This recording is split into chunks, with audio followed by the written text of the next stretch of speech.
ॐ वर्णानामर्थसङ्गानां रसानां छन्दसामपि मङ्गलानां च कर्तारो वन्दे वाणी विनायको नारायणं नमस्कृत्य नरं चैव नरोत्तमं देवीं सरस्वतीं व्यासं ततो जयमुदीरयेत्।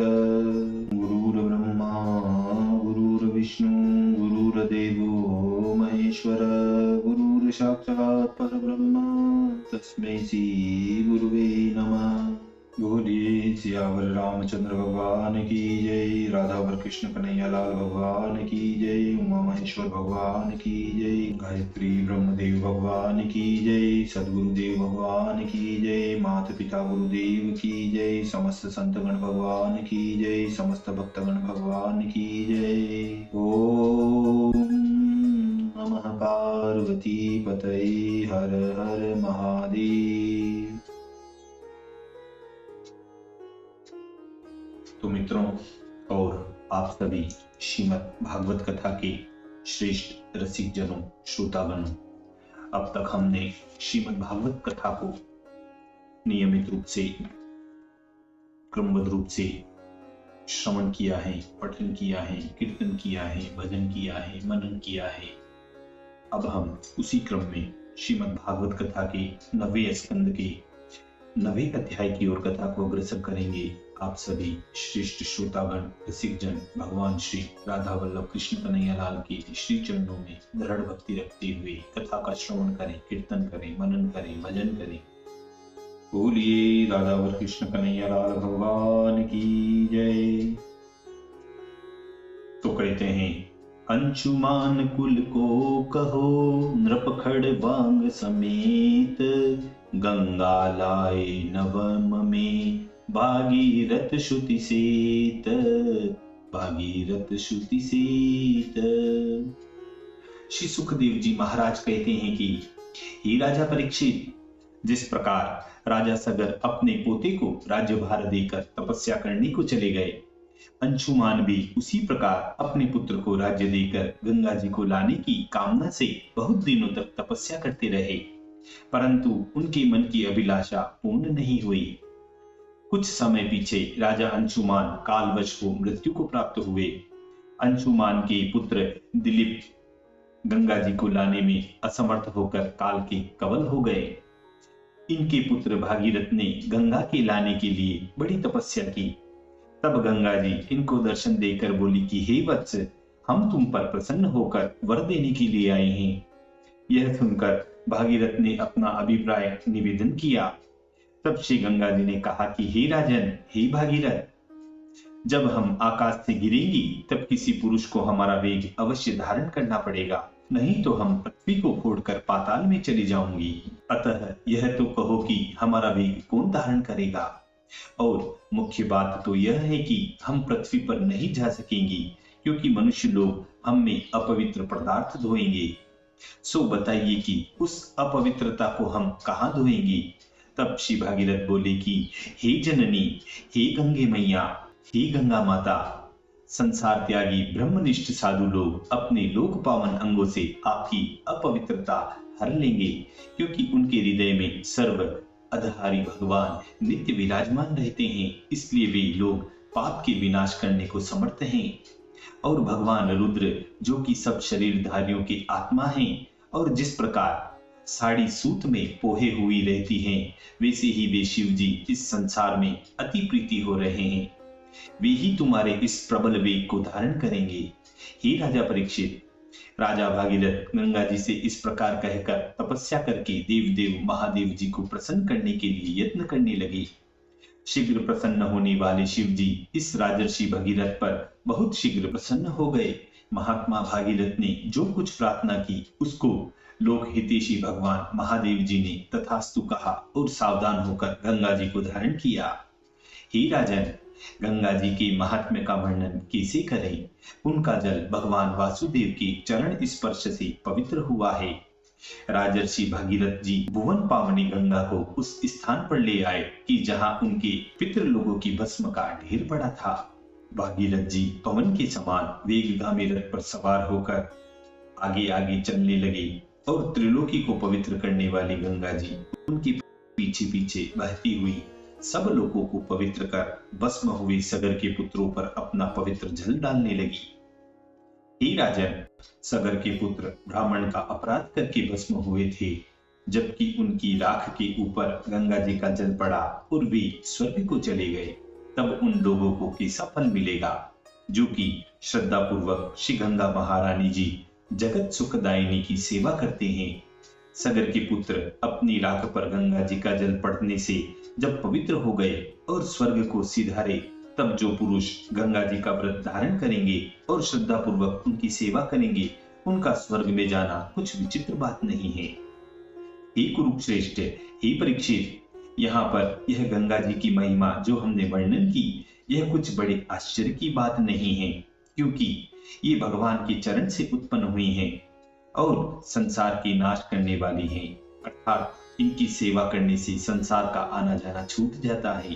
हे परीक्षित, अमल मुनि लोग श्रद्धा सहित जिनमें मन लगाकर छोड़ने के अयोग्य देह का संबंध त्याग शीघ्र ही उन पर ब्रह्म भगवान वासुदेव के रूप को प्राप्त हो जाते हैं। उनके चरण से उत्पन्न हुई श्री गंगा जी का प्रभाव अवश्य ही अनिवर्चनीय है। राजा भगीरथ के पुत्र श्रुत, उनके पुत्र नाभ, उनके सिंधु द्वीप उत्पन्न हुए और उनके अयुतायु जन्मे। उन अयुतायु के ऋतुपर्ण हुए जो कि नल के सखा थे। ऋतुपर्ण ने राजा नल को चौपड़ की विद्या सिखाकर उनसे अश्व विद्या सीखी थी। इन ऋतुपर्ण का पुत्र सर्वकाम हुआ। उसका पुत्र सुदास, उसका बेटा सौदास जो मदयंती का पति था, जिनको कोई कोई मित्र सह और कोई कोई कलमाशपाद भी कहते हैं। इनके कोई संतान नहीं हुई। यह अपने कर्म दोष और वशिष्ठ जी के शाप से राक्षस योनि को प्राप्त हुए थे। राजा परीक्षित बोले कि हे ब्राह्मण, महात्मा सोदास को वशिष्ठ जी ने शाप क्यों दिया था? इस कथा के श्रवण करने की मेरी बड़ी अभिलाषा होती है। इसी कृपा पूर्वक वर्णन कीजिए। व्यासपुत्र श्री सुखदेव जी बोले कि हे परीक्षित, एक समय राजा सोदास ने मृगया के लिए वन में जाकर घूमते घूमते एक राक्षस को मार डाला और उसके भाई को छोड़ दिया। इसलिए यह निशाचर राजा से बदला लेने की खोज में रहा। यह निशाचर इस राजा का बुरा चाहने लगा, रसोइये का रूप बनाकर घर में रहने लगा। एक दिन राजपुरोहित वशिष्ठ जी ने आकर भोजन की इच्छा प्रकट की। तब इसी कपट वेशधारी राक्षस ने भोजन बनाया और उस भोजन में मनुष्य का मांस भी मिला दिया। जब वह भोजन परोसा गया, तब उस समय भगवान वशिष्ठ जी ने दिव्य नेत्रों से देख लिया कि इस भोजन में अभक्ष्य वस्तु मिलाई गई है। इसलिए महाक्रोधित होकर राजा को शाप दिया कि मनुष्य का मांस व्यवहार करने से तुम राक्षस योनि पाओगे। परंतु पीछे महर्षि वशिष्ठ जी ने जाना कि यह कर्म राक्षस का किया हुआ है। तब वशिष्ठ जी ने शाप का क्षय करने को 12 वर्ष का व्रत किया। राजा भी बिना अपराध शाप पाकर क्रोधित होकर हाथ में जल लेकर गुरु जी को शाप देने के लिए प्रस्तुत हुआ, परंतु उसकी स्त्री मदयंती ने उनको निवारण किया। तब राजा ने रोष से तीव्र होकर वह जल अपने पैरों पर डाल लिया। इस राजर्षि ने यह जल इसलिए अपने पैरों पर डाला कि दिक, आकाश, पृथ्वी यह सभी जीवमय हैं। यह राजा कलमाशपाद राक्षस भाव को प्राप्त होकर एक समय वन में विचरण कर रहा था। हे राजन, इस प्रकार वन में घूमते हुए उसने एक ब्राह्मण को ब्राह्मणी के साथ रति करता हुआ देखा। उस समय इस राजा को बड़ी भारी भूख लगी थी। तब इसने क्षुधा से पीड़ित होकर उनमें से ब्राह्मण को भक्षण करने के लिए पकड़ लिया। ब्राह्मण के पकड़ लेने से ब्राह्मणी अत्यंत दीन तनु छीन मन होकर मलिन होकर बोली कि हे राजन, तुम राक्षस नहीं हो, इक्ष्वाकु वंशियों में से एक महारथी वीर हो, मदयंती के पति हो। आपको अधर्म करना उचित नहीं है। यह ब्राह्मण हमारा पति है। हम संतान की इच्छा से इनकी सेवा कर रही थी। अभी इनकी रति समाप्त नहीं हुई है, इसलिए आप अनुग्रह करके हमारे पति को छोड़ दीजिए।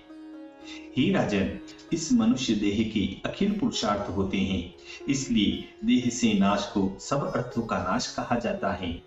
अधिक करके यह ब्राह्मण विद्वान, तपशील और गुणयुक्त हैं, और महापुरुष नाम वाले पर ब्रह्म जो गुण योग से सब प्राणियों में अंतर्हित हैं, सर्वभूत की आत्मा, इस प्रकार की चिंता से यह उनकी आराधना करना चाहते हैं।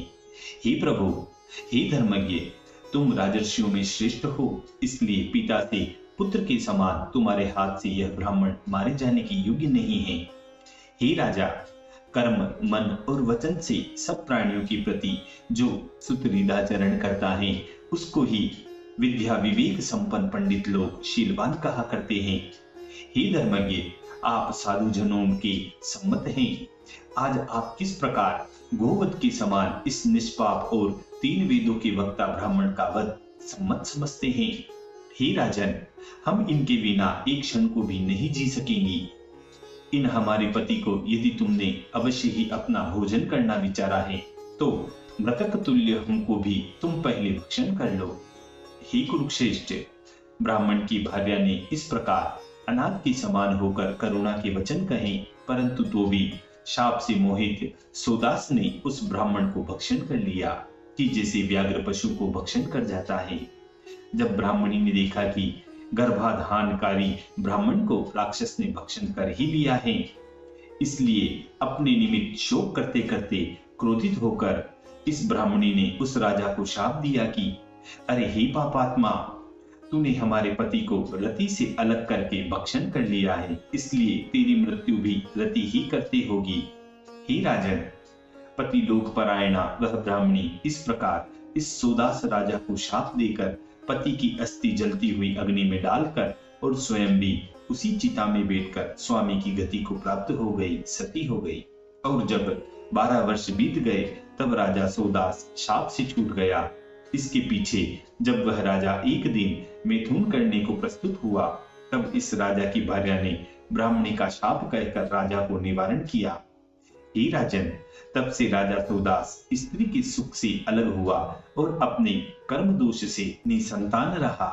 कुछ काल के पीछे वशिष्ठ मुनि ने राजा की अनुमति से उसकी स्त्री मदयंती में गर्भधान किया, परंतु यह अबला 7 वर्ष तक इस गर्भ को धारण किए रही।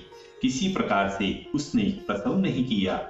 तब वशिष्ठ जी ने आकर अश्म पत्थर रानी के पेट में मारा, इसलिए इस गर्भ से उत्पन्न हुए पुत्र का नाम अश्मक हुआ। इस अश्मक से मूलक राजा की उत्पत्ति हुई। जब परशुराम जी ने पृथ्वी को निःक्षत्रिय किया, उस समय उसकी स्त्रियों ने चारों ओर से घेर कर श्री परशुराम जी के कोप से रक्षा की थी, इसलिए इसका एक नाम नारी कवच हुआ। और पृथ्वी जब क्षत्रियहीन हुई तब ही क्षत्रिय वंश के मूल हुए थे, इससे मूलक भी कहलाते हैं। इन अश्मक से राजा दशरथ का जन्म हुआ। दशरथ का पुत्र एडी उसका पुत्र राजा विश्वसह, उसके पुत्र चक्रवर्ती महाराज खड़वांग हुए। यह राजा खड़वांग अति अजीत थे। जब देवता लोगों ने प्रार्थना की तब इन्होंने युद्ध में राक्षस लोगों का वध किया। फिर जब प्रसन्न होकर देवता लोगों ने इनसे वरदान मांगने को कहा, तब इन्होंने कहा कि प्रथम तो यह बताओ कि हमारी परम आयु कितनी है। तब देवता लोगों ने कहा कि आपकी परम आयु 2 घड़ी और शेष रह गई है। यह जानकर खड़वांग राजा देवता लोगों के दिए हुए विमानों में बैठकर अतिशीघ्र अपने नगर में आए और परमेश्वर में मन लगाया। फिर पीछे इनको यह निश्चित हुआ कि कुलदेव जो ब्रह्म कुल हैं, उनसे अधिक प्राण, पुत्र, धन, संपत्ति, पृथ्वी, राज्य और स्त्री भी प्यारी नहीं है, और हमारी मति कदाचित थोड़े अधर्म में भी रत नहीं हो, और उत्तम श्लोक भगवान के अतिरिक्त और किसी वस्तु को हम नहीं देख सके। इसलिए त्रिभुवनेश्वर देवता लोग प्रसन्न होकर जो हमसे कहते हैं कि अभिलक्षित वर मांगो, परंतु भूत भावन हरि में अपनी भावना रहने से हम उनसे भी कुछ वर नहीं चाहते। जिन पुरुषों की इंद्रियां चलायमान और बुद्धि विक्षिप्त हैं, वे देवता होकर भी अपने हृदय में स्थित प्रिय आत्मा को नित्य नहीं देख पाते, फिर और किसी को देखने की क्या संभावना है। इसलिए गंधर्वपुर के समान ईश्वर की माया से रचे हुए जो गुण हैं, उनमें वह सब जो कि स्वभाव से ही आत्मा में आरूढ़ हो रहा है। विश्वकर्ता के भाव से छोड़कर हम केवल उनकी शरण जाते हैं। हे राजन, राजा खड़वांग नारायण संबंधी बुद्धि में योग से इस प्रकार निश्चय कर देहादि के अभिमान रूप अज्ञान को छोड़कर फिर अपने भाव में स्थित हो गए, जो सूक्ष्म परब्रह्म और रागादि से परे हैं, इसलिए शून्य के समान कल्पित होते हैं और अशून्य स्वरूप हैं, और जिनके प्रति भक्तजन भगवान वासुदेव शब्द का प्रयोग किया करते हैं, क्योंकि परब्रह्म ही भक्तों पर अनुग्रह करने के लिए भक्ति प्रकाशित करते वासुदेव होते हैं। इसी मधुर संवाद के साथ श्रीमद् भागवत कथा के 9वें स्कंद के 9वें अध्याय 90वें अध्याय की पूर्णता व समाप्ति होती है। बोलिए श्री कृष्ण कन्हैया लाल भगवान की।